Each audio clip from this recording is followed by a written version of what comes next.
There are those outside the four walls of this church that look at us intently, inquisitively, wondering, waiting, watching if what we say and how we live and what we do day by day is one and the same. Okay, so let's just stop here for a second, shall we? Let's stop thinking of ourselves for just a tad bit and think about the people outside the four walls of a building we call the church. People whose destination is torment and whose appetite is their God. They hunger for the patterns and promises of this world.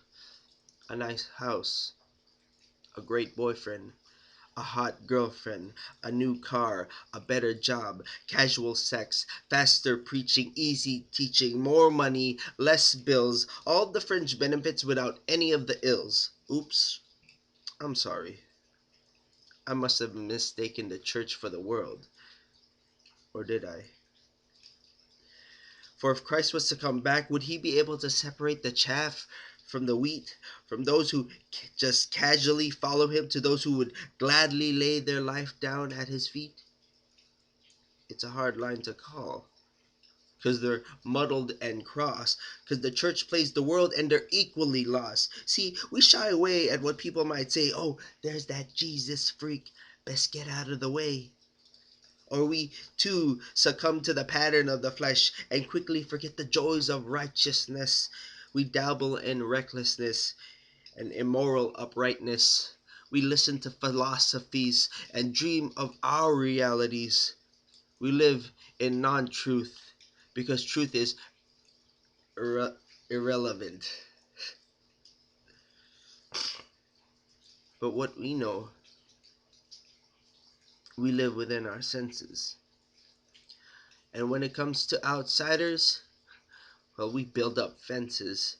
Fences that only hold us back from preaching the cross and getting the word out that his return is imminent. So we can't delay that Christ might return even today.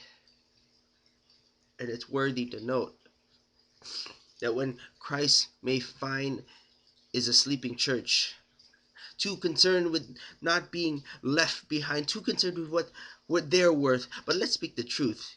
Even though it'll hurt, we are worth nothing.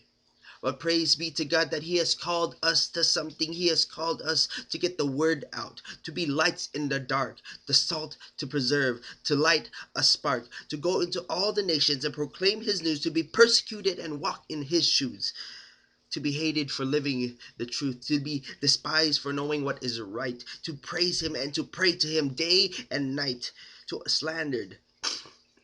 be slandered because we walk by faith and not by sight, to be beaten and tortured for Jesus' name, to reach the lost, the weak, the lame, to go against the worldly tide, to give our lives for the cost of Christ, to die, because for us it is great pain, great gain, but to live despite the coming pain.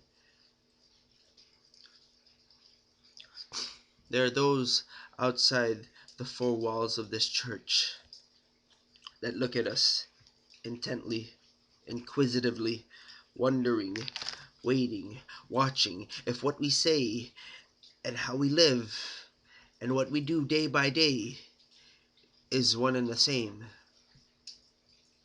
So let us not ever put Christ to shame.